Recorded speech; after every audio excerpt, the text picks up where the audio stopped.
ప్రభు యేసుక్రీస్తు నామములో ప్రియులారా మీ అందరికీ కూడా హృదయపూర్వకంగా తెలియజేస్తా ఉన్నాను. కొద్ది నిమిషాలు దేవుని యొక్క మాటల్ని పరిశుద్ధ గ్రంథంలో నుండి ధ్యానం చేసుకుందాం.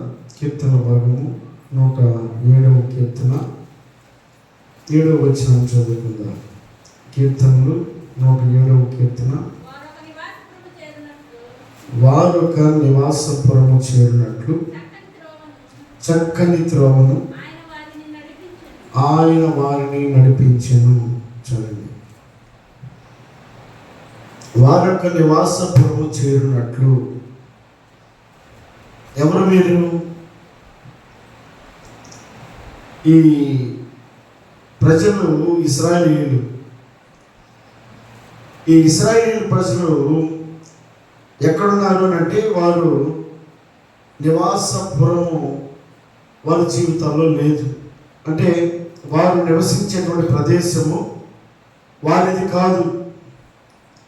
దేవుడు వారిని నివసించేటువంటి ఆ నివాసపురానికి వారికంటూ ఒక స్వస్థలాన్ని దేవుడు ఏర్పాటు చేయాలని నిర్ణయించి ఐగుప్తు అనబడేటువంటి ప్రాంతంలో వారు నివసిస్తూ ఉన్నప్పుడు అది వారిది కాదు.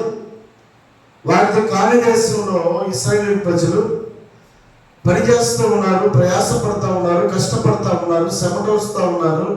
కానీ వారి జీవితంలో వెనుతిరిగి చూస్తే వారిదంటూ ఏమీ కూడా అక్కడ కనబడడం లేదు. శ్రమంతా దోచుకుంటున్నారు, కానీ వారి హృదయాల్లో సంతోషం మాత్రం కనబడడం లేదు. అయితే ఈ ఐగుప్తు అనబడేది వారు వెట్టి చాకిరీ చేస్తున్నటువంటి దేశం అని ఎరిగి, ఎలాగైనా సరే మేము ఎక్కడ ఉంటే ఏమాత్రం కూడా మా జీవితాలకు ఆశీర్వాదము కాదని ఎరిగినటువంటి ఆ ప్రజలు దేవునికి ప్రార్థన చేశారు.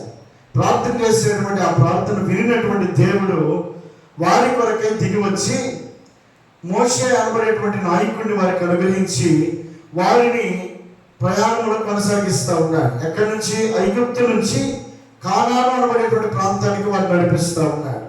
ఆ నడిపించేటువంటి ప్రదేశంలో దేవుడు పలుకుతున్న మాట ఏమిటంటే, వారు ఒక నివాసపురము చేరినట్లు చక్కని త్రోవను ఆయన వారిని నడిపించెను. వారొక నివాసపురములకు వారు చేరాలి. వారు నివసించే ప్రదేశానికి వారు చేరాలి. వారి గమ్యానికి వారు చేరాలి. వారు శాశ్వతంగా వారు నివసించే ప్రదేశానికి వారు చేర్చాలనేటువంటిది దేవుని యొక్క ఉద్దేశం అయింది. ఎక్కడ? ఐగుప్తు వారి యొక్క దేశము కాదు, ఐగుప్తు వారి యొక్క స్వస్థలం కాదు, ఐగుప్తు అనబడేది వారికి శాశ్వతమైనది కాదు. కాబట్టి వారిని వేరొక నివాసపురము చేరు వరకు ఆయన వారిని చక్కని త్రోవను వారికి నడిపించెను. వారు వేరొక నివాసపురంలో నివసించారు. వారు అనుకున్నట్లుగా వారు ఐగుప్తులో ఉండటం దేవునికి ఇష్టము కాదు. వారికి దేవుడు ఆలోచించినటువంటి కానాను అనబడేటువంటి నివాసపురమునకు వారిని చేర్చాలనేటువంటిది దేవుడి ఉద్దేశం. కాబట్టి ఆ చేర్చే క్రమంలో వాక్యం ఏమని సెలవిస్తా ఉందంటే, వారిని ఆయన చక్కని త్రోవలో వారిని నడిపించెను. చక్కని త్రోవలో నడిపించాడట. ఇశ్రాయేలు ప్రజలు చక్కని త్రోవలో నడిపించారు. ఆ చక్కని త్రోవలో కనబడుతున్న మార్గాలు ఎలాంటివి? ఎదురుగా చూడబోతున్నాము ఎర్ర సముద్రం కనబడతా ఉంది. అది చక్కని త్రోవ. ఎవరు నడిపిస్తున్నారు? దేవుడు నడిపిస్తున్నాడు. ఐగుప్తు నుంచి విడుదల చేశాడు. ఐగుప్తు నుంచి రక్షణ పొందినటువంటి వారు, ఐగుప్తు నుంచి బయటపడినటువంటి వారి జీవితాలు ఆశీర్వాదకరంగా ఉంటాయి, దీవెనకరంగా ఉంటాయి, సంతోషంగా ఉంటాయి అని అనుకునేటువంటి వారి జీవితాల్లో కొన్ని ఆటంకాలు ఎదురవుతా ఉన్నాయి. ఎలాంటి ఆటంకాలు అవి? ఎర్ర సముద్రం అనేటువంటి ఆటంకం ఎదురవుతా ఉంది. అంత మాత్రమే కాదు, 107వ కీర్తనలోనే అక్కడ ఒక మాట చూద్దాం. 4వ వచనంలో, వారు అరణ్యమందుని ఎడారి త్రోవను తిరుగులాడుచుండిరి. నివాసపురమేది వారికి. వారు అనుకుంటున్నారు ఆయన నడిపిస్తా ఉన్నాడు, ఆ మార్గంలో నడుస్తా ఉన్నా. కాబట్టి ఇంకా త్వరగా వస్తుందేమో, ఇంకా త్వరగా వస్తుందేమో అని చెప్పని వారు ప్రయాణం చేస్తా ఉన్నారు. కానీ వారి గమ్యస్థానం ఇంకా రాలా. వారు తిరుగులాడుతూ ఉన్నారు, ఎడారిలో తిరుగులాడుతూ ఉన్నారు. మనుషుల వారు సంచరించినటువంటి ప్రాంతంలో వారు తిరుగులాడుతూ ఉన్నారు. కారణం ఏంటి అంటే వారు నివాసపురానికి వెళ్ళాలని తొందరపాటులో వారు ఉన్నారు. ఆ మార్గంలో ఇంకా ఎలాంటి పరిస్థితులు అయితే వచ్చినాడో, ఆకలి దప్పుల చేత వారి ప్రాణము ఎక్కడ, ఆకలి దప్పుల చేత వారి ప్రయాణంలో ఉండగానే వారు దేనికి ఇబ్బందులకు గురవుతూ ఉన్నారు. వారు ఎలాంటి త్రోవలో నడుస్తూ ఉన్నారు. అంత మాత్రమే కాదు, వారు ఆకలి దప్పుల చేత వారి ప్రాణము సొమ్మసిల్లిపోయిందట. ఇంకొక మాట అంటాడు ఇక్కడ 11వ వచనంలో, కష్టకాలమందు వారు యెహోవాకు మొరపెట్టిరి. అంటే ఎక్కడున్నారు వారు? కష్టకాలంలో ఉన్నారు. మరొక చోట అంటాడు 19వ వచనంలో, కష్టకాలమందు వారు యెహోవాకు మొరపెట్టిరి. ఎక్కడున్నారు మీరు? కష్టకాలంలో ఉన్నారు, ఆపదలలో ఉన్నారు. అంత మాత్రమే కాకుండా 26వ వచనంలో, వారు ఆకాశం వరకు ఎక్కుచు అగాధములకు దిగుచునుండిరి. శ్రమ చేత వారి ప్రాణము కరిగిపోయెను. మత్తులైన వారి వలె వారు ముందుకు వెనకకు దొరకచ్చు, అటు ఇటు తోలుచుండిరి. వారు ఎటు తోచకయుండిరి. శ్రమకు వారు తాళలేక యెహోవాకు మొర్రపెట్టిరి. వారి పరిస్థితులు ఎలా ఉన్నాయి? ఎక్కడి నుంచి ప్రయాణం ప్రారంభించారు? ఐగుప్తులో శ్రమ అనుకుంటున్నారు, ఐగుప్తులో బాధ ఉందనుకుంటున్నారు, ఐగుప్తులో కష్టాలు ఉన్నాయనుకుంటున్నారు. కానీ ఆ ఐగుప్తు నుంచి విడిపించబడిన తర్వాత, మోషే చేత నడిపించబడుతున్న తర్వాత, వారి ఎదురుగా ఎర్ర సముద్రం ఉంది, వారి ఎదురుగా కష్టాలు ఉన్నాయి, వారి ఎదురుగా ఎడారి ఉంది, వారి ఎదురుగా శ్రమకు తాళలేనటువంటి పరిస్థితులు ఎదురుగా కనబడుతూ ఉన్నాయి. వారు ఆకాశములకు ఎక్కుచు దిగుచు, వారు శ్రమ పడుతూ వారి ప్రయాణంలో వారు కొనసాగుతూ ఉన్నారట. దేవుని వాక్యం ఏమని సెలవిస్తూ ఉంది? వారొక నివాసపురం చేరినట్లుగా. అది చక్కని త్రోవ. ఎలాంటి త్రోవలో వారు ఉన్నారు? వారు కష్టాల కొరలో కూడా ప్రయాణం చేస్తున్నారు, సమస్యల సుడిగుండంలో ప్రయాణం చేస్తూ ఉన్నారు, ఇరుకు ఇబ్బందులు కూడా ప్రయాణం చేస్తూ ఉన్నారు. వారి జీవితంలో సంతోషంగా కనబడినటువంటి పరిస్థితులు అక్కడ మనకు కనబడుతూ ఉన్నాయి. వారు ఐగుప్తు నుంచి విడిపించబడ్డారు, కానీ కష్టాల ప్రయాణంలో కూడా వారు కొనసాగుతూ ఉన్నారు. కానీ వాక్యం ఏమి సెలవిస్తూ ఉంది? వారికి నివాసపురము చేరినట్లుగా చక్కని త్రోవను. అది చక్కని త్రోవ. శ్రమల గుండా ప్రయాణం చేయడం చక్కని త్రోవ, ఇబ్బందులు పడడం చక్కని త్రోవ. వారికి నివాసపురము చేయాలి అంటే చక్కని త్రోవలో ప్రయాణం చేయాలట. శ్రమ, కష్టము, బాధ, కన్నీరు మనల్ని గమ్యస్థానానికి చేరుస్తుందనే విషయాన్ని చాలా మంది మర్చిపోతూ ఉంటారు. అందుకే వాక్యం ఏమైనా సెలవిస్తూ ఉందనంటే, చదువుదాం, ఒక మాట చదువుదాం. ఇక్కడే మత్తయి రాసిన సువార్త 7వ అధ్యాయము 13-14 వచనాల్లో, మత్తయి రాసిన సువార్త 7వ అధ్యాయము 13-14 వచనాలు. అయ్యా, ఇరుకు ద్వారమున ప్రవేశించుడి, నాశనమునకు పోవు ద్వారమున వెడల్పును, ఆ దారి విశాలమునై ఉన్నది, దాని ద్వారా ప్రవేశించువారు అనేకులు.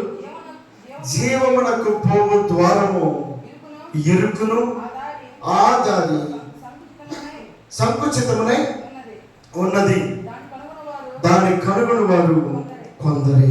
చాలండి. ఇరుకు ద్వారమున ప్రవేశించుడి. ఇరుకు ద్వారమున. భక్తి మార్గంలో కొనసాగుతున్న ప్రజలకు దేవుడు నేర్పుతున్నటువంటి పాఠం ఏంటి అంటే, ఇరుకు మార్గాన్ని అలవాటు చేస్తా ఉన్నాయి. ఇరుకు మార్గంలో స్వేచ్ఛ ఉండదు, ఇరుకు మార్గంలో సంతోషం ఉండదు, ఇరుకు మార్గంలో మనం అనుకున్నవి ఏవి కూడా జరగవు. అదే విశాలమైన మార్గం అనుకో, మనకి ఇష్టం వచ్చినట్లుగా చేయొచ్చు, మనం ఏది నచ్చితే ఆ ప్రకారంగా జీవించడానికి అవకాశం ఉంటుంది. కానీ దేవుడు కోరుకుంటుంది, దేవుడు నేర్పుతుంది ఎలాంటి పాఠం అది? ఇరుకు మార్గాన్ని దేవుడు నేర్పుతా ఉన్నాడు. ఇరుకు మార్గం ఎలాంటి మార్గం అది? ఇరుకు ద్వారమున ప్రవేశించుడి, నాశనమునకు ద్వారమును వెడల్పు, ఆ దాని విశాలమునై ఉన్నది, దాని ద్వారా ప్రవేశించువారు అనేకులు. జీవమునకు పోవు ద్వారము ఇరుకును, ఆదారి. అదండి దేనికోసం? జీవమునకు పోవు ద్వారం అంట. జీవము అంటే మనం బ్రతికించే దారి ఇరుకు మార్గమైంది. విశాల మార్గంలో అనేకలు కోరుకుంటా ఉండాలి. ఆ విశాల మార్గంలో సంతోషం ఉంటుంది, ఆనందం ఉంటుంది. కానీ ఇరుకు మార్గంలో కన్నీరు ఉంటుంది, బాధ ఉంటుంది, కష్టం ఉంటుంది. కానీ దేవుణ్ణి ఎరిగినటువంటి బిడ్డలకు దేవుడు ఇస్తున్నటువంటి మాట ఏమిటంటే, మీరు ఇరుకు ద్వారమున ప్రవేశించండి. ఎందుకు దేవుడు ఇశ్రాయేలు ప్రజలకి కష్టాలకుండా వారు నడిపిస్తా ఉన్నాడు? వారు అడిగిన దాకా ఆహారం పెట్టలేదు, వారు ప్రార్థించిన దాకా ఎర్ర సముద్రాన్ని పాయలు చేయలేదు, వారు కష్టాల గుండా శ్రమల గుండా ప్రయాణం చేస్తూ ఉన్నారు, ఎడారిలో ప్రయాణం చేస్తూ ఉన్నారు, వారు ఇరుకుగా ప్రయాణం చేస్తూ ఉన్నారు. ఈ మార్గాలు, ఈ కష్టాలు, ఈ కన్నీటి, ఈ పరిస్థితులన్నిటినీ కూడా ఆయన ఉద్దేశం ఏంటి అంటే, ఆయన వారిని వేరొక నివాసపురమునకు చేర్చాలి. వారు నివసించే ప్రదేశం ఎలాంటి ప్రదేశం అయి ఉండాలి?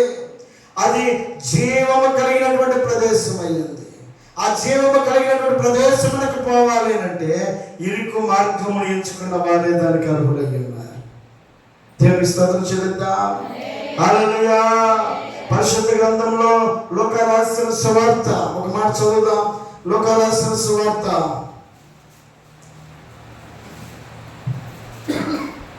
16వ అధ్యాయము 19వ వచనం. ధనవంతుడొకడుండెను, అతడు ఊదారంగు బట్టలను, సన్నపు నార వస్త్రములను ధరించుకొని ప్రతి దినము బహుగా. ఇతని పరిస్థితిని మనం ఆలోచన చేస్తే, అతడు ఊదారంగు బట్టలు, సన్నపు నార వస్త్రపు ధరించుకొని ప్రతిదినము బహుగా కష్టం అనేది తన జీవితంలో కనబడలేదట. ఎప్పుడు సుఖాన్ని కోరుకున్నాడు, ఎప్పుడు ఆనందాన్ని కోరుకున్నాడు. మంచిదే, ఆనందంగా ఉండడం మంచిదే, సంతోషంగా ఉండడం మంచిదే, ఆ మార్గం కూడా ప్రయాణం చేయడం మంచిదే. కానీ దేవుడు లేని సంతోషం మన జీవితాలకు ఆశీర్వాదము కాదు. మనం వెళ్తున్న మార్గంలో దేవుడు ఉన్నాడా లేడా? మన సంతోషంలో దేవుడు ఉన్నాడా లేడా? మన ఆనందంలో దేవుడు ఉన్నాడా లేడా? ఇది ఆలోచన చేయకుండా మన స్వార్థపూరితమైనటువంటి ఆలోచనతోటి మన సంతోషాన్ని మనం కోరుకున్న వారమైతే ఆ సంతోషం శాశ్వత కాలం అది నిలిచి ఉండేది కాదండి. అందుకే వాక్యం సెలవిస్తుంది, ధనవంతుడొకడుండెను, అతడు ఊదారంగు బట్టలను, సన్నపు నార వస్త్రములను ధరించుకొని ప్రతిదినము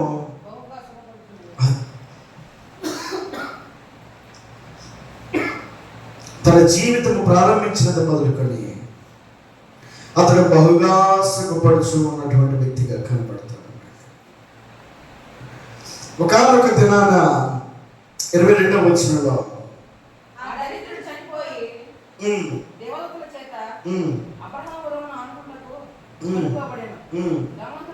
ధనవంతుడు కూడా చనిపోయి పాతి పెట్టబడిను. అప్పుడు అతడు పాతాళములో బాధపడుచు కన్నులెత్తి దూరము నుండి అబ్రహామును అతని రొమ్మున ఆనుకుని ఉన్న లాజరును చూచి, తండ్రివైన అబ్రహామా, నా యందు కనికరపడి తన వేలి కొనను నీళ్ళలో ముంచి నా నాలుకను చల్లార్చుటకు లాజరును పంపుము. నేను అగ్ని జ్వాలలో యాతన పడుచున్నానని కేకలు వేసెను. అందుకు అబ్రహాము, కుమారుడా, నీవు నీ జీవిత కాలమందు నీకిష్టమైనట్టు సుఖమును అనుభవించితివి, అలాగునని. చదవండి ఏం జరిగింది. కుమారుడా ఏం చెప్తున్నాడు అక్కడ? నీవు నీ జీవిత కాలమందు నీకిష్టమైనట్టు సుఖమును అనుభవించితివి. తన జీవితంలో దేవుడిచ్చిన శాశ్వతకాలంలో, దేవుడు అనుగ్రహించిన సమయంలో అతడు దేవుని కొరకు ఉపయోగించినటువంటి సమయం ఏది కూడా లేదంట.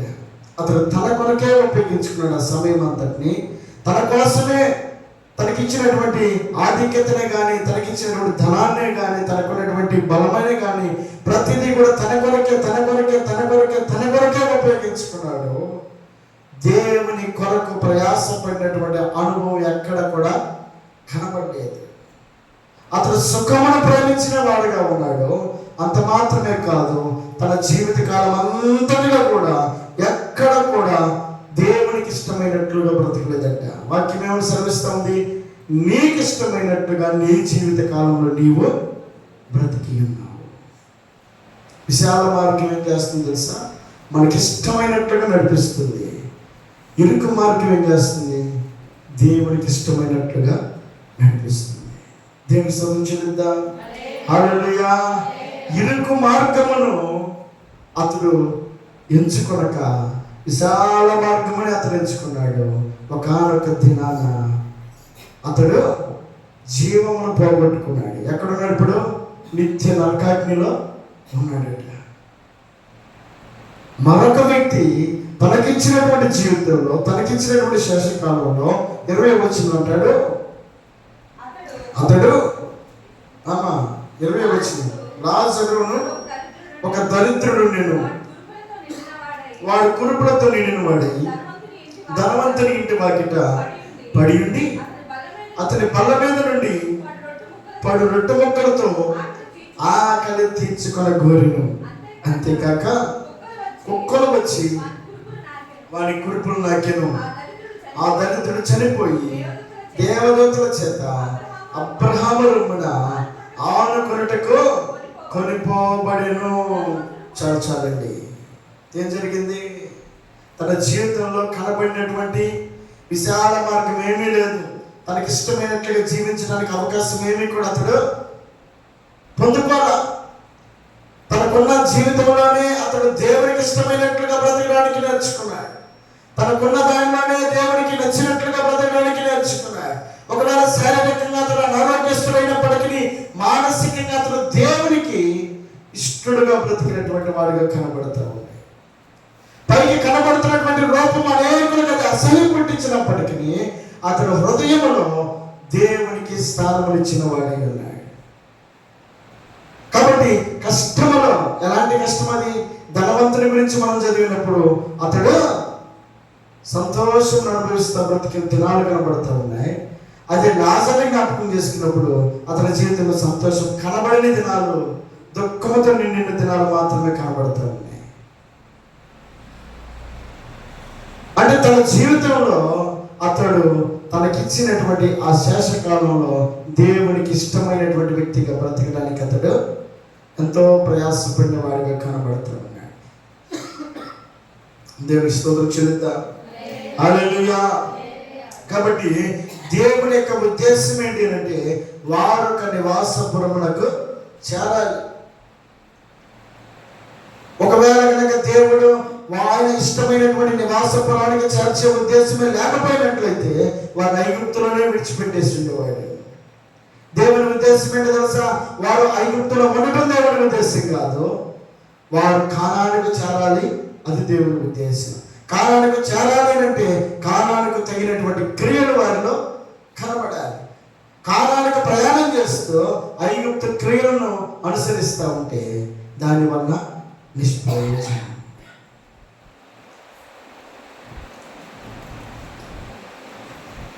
కాబట్టి దేవుని వాక్యం సెలవిస్తూ ఉంది, ఇదిగో వారొక నివాసపురమునకు చేరినట్లుగా ఆయన వారిని చక్కని త్రోవను నడిపించెను. చక్కని త్రోవలు ఆయన నడిపించారు. ఈ చక్కని త్రోవ ఎలాంటిది? ఇది ఇరుకు మార్గమైన త్రోవ. ఇది ఆయన దృష్టికి చక్కని త్రోవ, మనకేమో కష్టతరమైనటువంటి త్రోవ. ఈ త్రోవలో మనకు నచ్చినట్లుగా ఉండటం దేవుడు ఇష్టపడ్డాడు. దేవుడికి ఇష్టమైనట్టుగా నడిచేటువంటి త్రోవే అది ఇరుకు మార్గం అయింది. మనకి అది ఇరుకుగా కనపడుతుంది, అదేమో ఆయనకి ఇష్టమైన మార్గంగా కనబడుతుంది.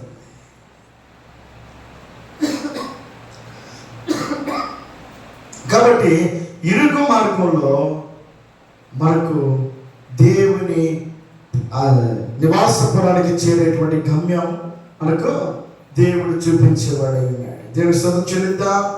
హల్లెలూయా.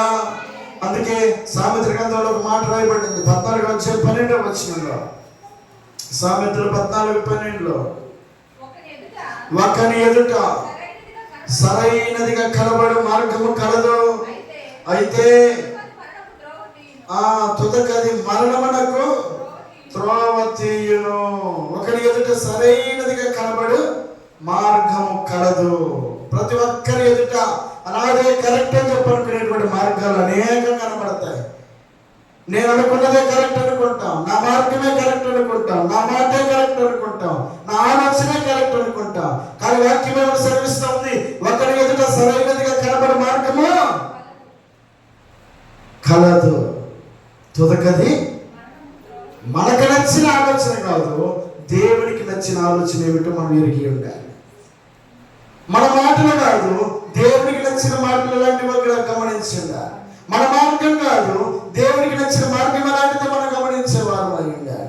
అప్పుడు ఆయన మార్గాన్ని మనం గుర్తించగలిగినప్పుడు మన ఎదుట కనబడిన మార్గం మనకు సరైనదిగా మనకు కనబడదు. ఎప్పుడు ఆయన మార్గాన్ని మనం గుర్తించినప్పుడు మనదే కరెక్ట్ అనుకుంటాం. మనం అనుకున్న మార్గం కరెక్ట్ అయి ఉంటే ఆ మార్గము మనలను గమ్యానికి ఏమాత్రం తీసుకెళ్ళదు. అందుకే భక్తుడు అంటాడు, కీర్తన భాగంలో ఒక మాట అంటాడు, చదువుదా.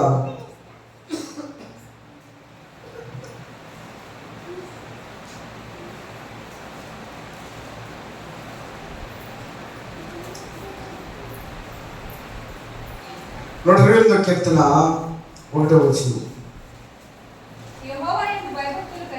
యెహోవా యందు భయభక్తులు కలిగి ఆయన త్రోవల యందు నడుచు వారందరూ అదండి. యెహోవా త్రోవల యందు నడుచు వారందరూ ధన్యులు. ఆయన త్రోవలు ఎలాంటివి మనం గమనించిందా?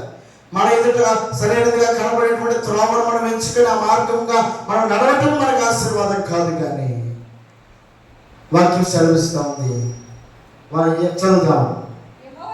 యెహోవా యందు భయభక్తులు కలిగి అదండి, ఆయన త్రోవలలో మనం భయభక్తులు కలిగినటువంటి వ్యక్తులమై ఉంటారు. ఆయన మార్గంలో నడుస్తూ ఉన్నప్పుడు మనము భయాన్ని భక్తిని కలిగినటువంటి ఆ మార్గంలో మనం నడవగలిగినప్పుడు మనము ధన్యులుగా ఎంచబడగలుగుతాం. దేవుని స్తోత్రం చెల్లిద్దాం. హల్లెలూయా. 119వ కీర్తన 105వ వచనం చూద్దాం. నీ వాక్యము నా పాదములకు దీపమును, నా త్రోవకు వెలుగునై ఉన్నది. చాలండి. నీ వాక్యము నా పాదములకు దీపము, నా త్రోవకు వెలుగునై ఉన్నది.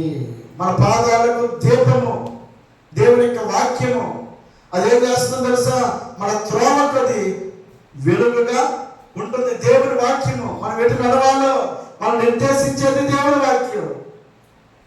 దేవుని వాక్యము ప్రకారంగా మనం నడవగలిగినప్పుడు ఆ వాక్యము మనం సరైనటువంటి మార్గంలో నడిపించడానికి అది దారి చూపిస్తుంది. అందుకే భక్తుడు అంటాడు, ఇదిగో దేవా నీ వాక్యము నా పాదాలకు దీపము. మన పాదాలు తొట్టిల్లిపోకుండా, మన పాదాలు దారి తప్పిపోకుండా ఉండాలి అంటే దేవుని వాక్యమును అనుసరించే భక్తులమై ఉండగలిగితే ఆ వాక్యం ఏం చేస్తున్నారు? మన పాదాలకు దీపముగా ఉంటుంది. ఎటు నడవాలో, ఎటు అడుగు వేయాలో, ఎలా మాట్లాడాలో, ఎలా నిలబడాలో ఆ వాక్యమే మన సరైనటువంటి మార్గంలో నిలబెడుతుంది. అందుకే భక్తుడు అంటాడు, దేవా నీ వాక్యము నా పాదాలకు దీపము.